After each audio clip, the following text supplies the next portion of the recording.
Hello students, welcome to my YouTube channel BL maths classes.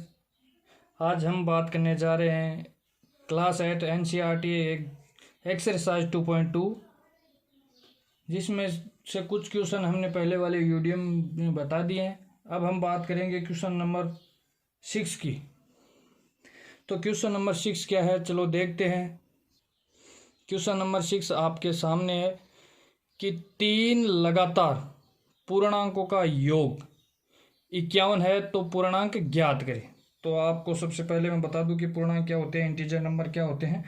Integer number वो होते हैं जिसमें पे P/Q के रूप में लिखने पर Q का मान हमेशा 1 होता है। तो नॉर्मल भाषा में हम कह सकते हैं इंटीजर नंबर संख्या होती है जो पूर्ण संख्या होती है। प्राकृत संख्या नेचुरल नंबर हम लेते हैं पूर्णांकों के तौर पे। नेगेटिव में हम नहीं लेंगे, हम पॉजिटिव में बात करेंगे। तो पूर्णांक 3 पूर्णांक का योग 51 है, तो पूर्णांक ज्ञात करो। तो मैं आपको थोड़ा बेसिक समझा देता हूँ कि लगातार पूर्णांक होते हैं। मान लो लगातार बोल रहा है अगला, तो लगातार क्वेश्चन ये बता रहा है कि लगातार संख्या होनी चाहिए 3। तो पहली संख्या है 1, दूसरी 2 है, तीसरी 3, ये मान लो। अदर कोई भी मान लो, 7 मान लो, 8 और 9, अदर कुछ भी मान लो, 12, 13, 14। तो इनमें फर्क कितना है, इसमें 1 का अंतर है, इसमें भी 1 का अंतर। तो हम ऐसा मान सकते हैं कि पूर्णांक संख्या x, अगली इसके बाद में कौन सी पूर्णांक संख्या आएगी, x+1। एक ऐड करने पे अगली पूर्णांक संख्या आएगी x+1 आएगी।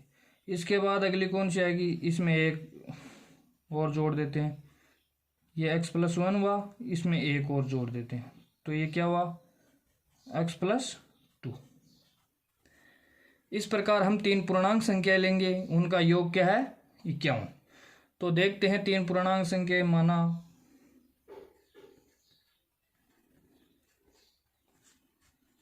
पहली पूर्णांक संख्या क्या है, x है। तो दूसरी क्या होगी,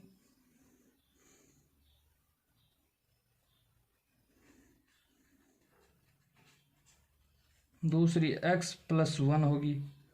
तो तीसरी क्या होगी, तीसरी पूर्णांक संख्या, दूसरी में 1 और ऐड करना है,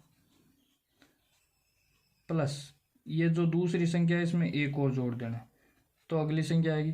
जैसे मैंने बताया था कि 1 है, 1 की अगली पूर्णांक 2 है, तो 1 में कितना ऐड किया, 1। तो फिर 2 की अगली पूर्णांक संख्या क्या होगी, 3। तो 2 में कितना ऐड किया, 1। इसी प्रकार x है, x में 1 ऐड कर दिया, उसकी अगली आ गई। फिर इस संख्या में, दूसरी संख्या में 1 और ऐड कर दिया, तो तीसरी संख्या आ गई। तो तीसरी संख्या x+2। अब तीनों का हम योग कर लेते हैं, पहली संख्या, दूसरी संख्या और तीसरी संख्या। तो इनका योग होगा x+1, फिर जोड़ दिया, फिर आएगा x+2। इनका योग कितना दिया गया है, 51। अब इनको हम ऐड कर लेते हैं, 1x, 2x, 3x। तो ये कितना x हुआ, x में x ऐड किया 2x आया, 2x में 1x और ऐड किया तो 3x प्लस, फिर इसमें संख्या है 1 है और यहाँ 2 है, तो इनका योग कितना हुआ, 3। तो कितना आया, 51 बराबर दिया गया है हमें। अब हम x का मान निकालना है, तो x के साथ में जो भी संख्या है उसको बराबर के उस साइड भेज देना है। तो x के साथ में एक तो पहले प्लस में 3 है, तो इस 3 को उधर भेजेंगे, माइनस आएगा 3x बराबर, इस 3 को इस साइड में भेजेंगे तो क्या आएगा, 51 - 3। तो 3x बराबर, इसमें से 3 घटाएंगे तो 48 आएगा। तो x के साथ में और क्या बच गया, 3 है, 3 गुणा में है, इस साइड में जाएगा तो किस में आएगा, भाग में। तो 48/3। तो x का मान कितना आया 16, इसको भाग देंगे तो 16 आएगा। अब हम बात करते हैं पहली संख्या क्या है, x का मान कितना आया 16, तो हम यहाँ लिखेंगे पहली संख्या कितनी आई 16, क्योंकि यहाँ x का मान कितना दिया गया है, x का मान क्या आया 16, तो पहली संख्या क्या हो गई 16। दूसरी संख्या 16 + 1 17 होगी। दूसरी संख्या 16 + 1 बराबर कितनी आई 17। तीसरी संख्या 16 + 2, यहाँ से लिया 16 + 2 बराबर कितनी आई 18। इस प्रकार क्वेश्चन 6 कंप्लीट हुआ। अब हम बात करते हैं क्वेश्चन नंबर 7 की। तो क्वेश्चन नंबर 7 है आपके सामने क्वेश्चन नंबर 7 वो है 8 के 3 लगातार गुणजों का योग 888 है, तो गुणजों को ज्ञात करो। 8 के गुणज का मतलब क्या होता है, मतलब 8 को हम 2 से मल्टीप्लाई करेंगे तो 16 आएगा, तो 8 का 2 क्या हुआ गुणज हुआ, तो 8 का 2 क्या हुआ। अब मैं थोड़ा सा बेसिक आपको बता देता हूँ।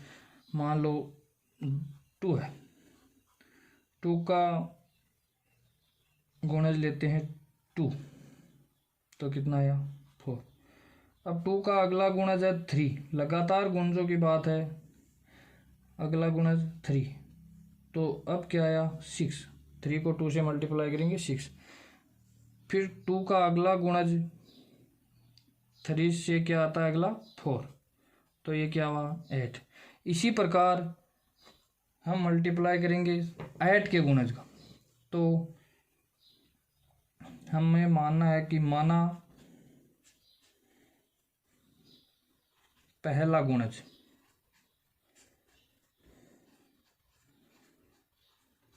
गुणज क्या है x। सेम 6वें क्वेश्चन के अकॉर्डिंग ही करना है। इसमें अगला गुणज आएगा x + 1 और उससे अगला गुणज आएगा x + 2। लगातार गुणजों का बात की गई है यहाँ पे।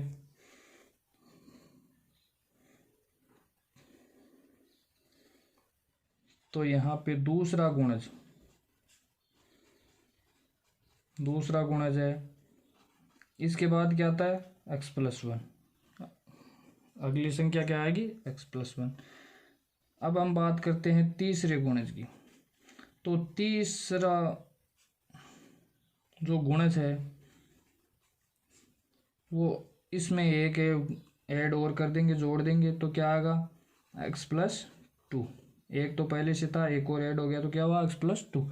ये 3 लगातार गुणज है। मान लो लगातार 3 संख्याएं हैं, ये कोई भी संख्या है लेकिन लगातार संख्या है।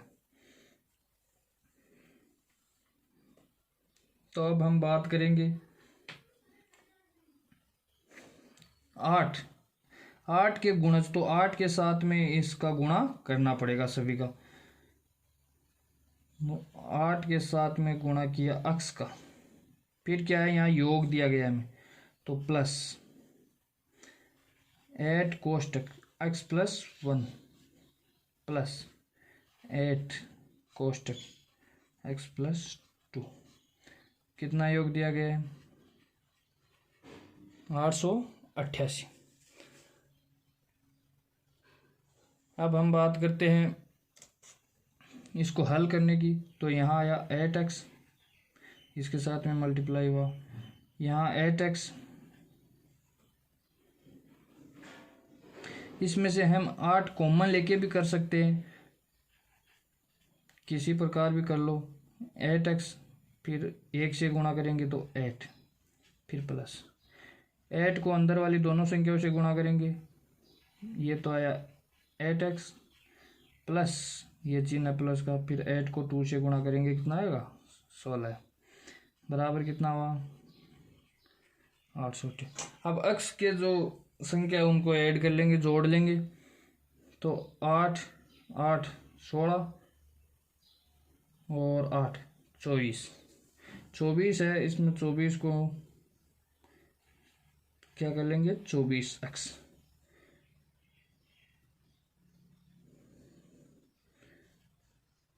फिर प्लस लगाएंगे, फिर ये 8 है और ये 16 है।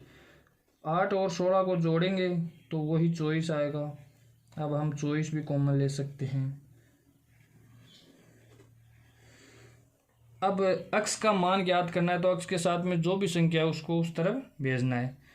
तो 24x बराबर, इस 24 को उधर भेज दो तो इधर प्लस में, बराबर के उस साइड में जाके किस में हो जाएगी माइनस में। तो ये लिख दिया माइनस। अब 24x बराबर, इसे घटाने पे कितना आएगा 864।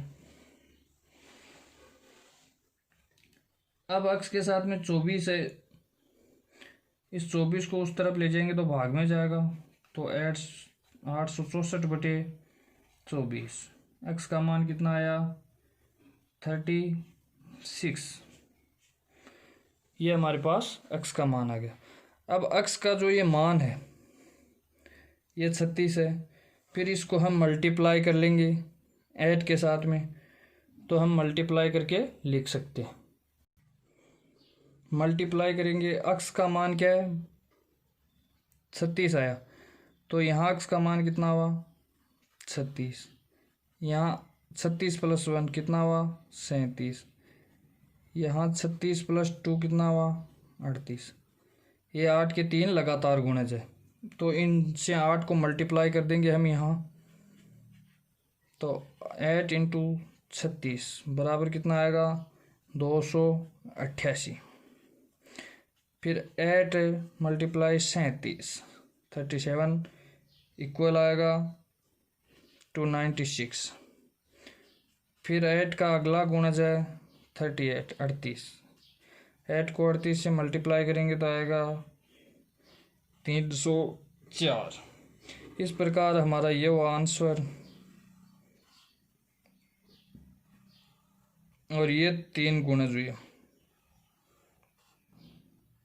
ये हमारे 3 गुणज है 36 37 और 38।